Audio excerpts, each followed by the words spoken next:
Hormuz প্রণালী বন্ধ করে সারা বিশ্ব অচল করে দেওয়ার পরিকল্পনার অনুমোদন দিয়েছে ইরানের পার্লামেন্ট। ধারণা করা হচ্ছে যুক্তরাষ্ট্রের হামলার প্রতিক্রিয়ায় এমন সিদ্ধান্ত নিয়েছে ইরান। তবে এই সিদ্ধান্ত এখনও চূড়ান্ত নয়। ইরানের সর্বোচ্চ জাতীয় নিরাপত্তা পরিষদ থেকে চূড়ান্ত অনুমোদন আসতে হবে।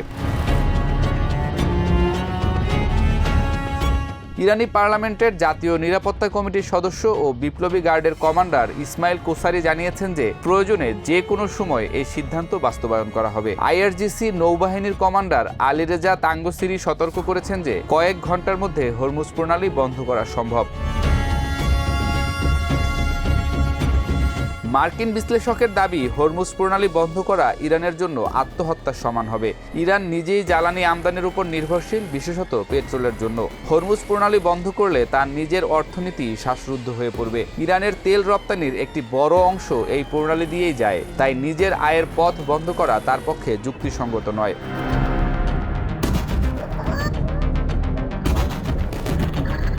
চীন ইরানের বৃহত্তম তেল ক্রেতা এবং ব্যবসায়িক অংশীদার। ইরানের তেল রপ্তানির 90% চীনে যায়। হরমুজ প্রণালী দিয়ে যাওয়া জ্বালানির 44% এশিয়ায়, বিশেষত চীন ও ভারতে পৌঁছায়। চীনের বেল্ট অ্যান্ড রোড ইনিশিয়েটিভের অধীনে ইরানে $বিলিয়ন বিনিয়োগ রয়েছে, যা প্রণালী বন্ধে মারাত্মক ক্ষতিগ্রস্ত হবে। এই কারণে মার্কিন পররাষ্ট্রমন্ত্রী মার্কো রুবিও চীনকে ইরানের উপর চাপ দিতে আহ্বান জানিয়েছেন। হরমুজ প্রণালী সুয়েজ খালের মতো নয় যে একটি জাহাজ আটকে দিলেই পুরো পথ বন্ধ হয়ে যাবে। প্রণালীটি প্রায় 30 থেকে 40 কিলোমিটার প্রশস্ত এবং ইরানের নিয়ন্ত্রণে রয়েছে শুধু উত্তর অংশ। দক্ষিণ অংশ ওমানের নিয়ন্ত্রণে। যে দেশ নৌ চলাচলের স্বাধীনতায় বিশ্বাসী। সম্পূর্ণ অবরোধের জন্য ইরানকে ওমানের সাথেও যুদ্ধ জড়াতে হবে, যা আরও জটিলতা সৃষ্টি করবে। ইরান হরমুজ প্রণালী বন্ধ করলে আঞ্চলিক শত্রুতা আরও বৃদ্ধি পেতে পারে। সৌদি আরব, সংযুক্ত আরব আমিরাত, কুয়েত, কাতার, বাহরাইন, ওমান প্রণালী বন্ধের বিরুদ্ধে ঐক্যবদ্ধভাবে প্রতিক্রিয়া দেখাবে।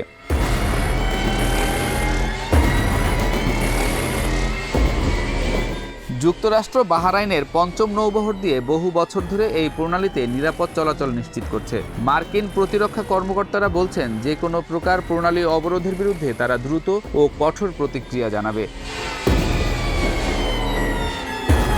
বিশ্লেষকরা বলছেন, প্রণালীটি স্বল্প মেয়াদে বিঘ্নিত হলেও তেলের দামে তাৎক্ষণিক প্রভাব পড়বে এবং বিশ্বব্যাপী বাজারে আতঙ্ক ছড়িয়ে পড়বে। ২১ জুনের হামলার পরপরই বিশ্ববাজারে তেলের দাম 10% বেড়ে গেছে।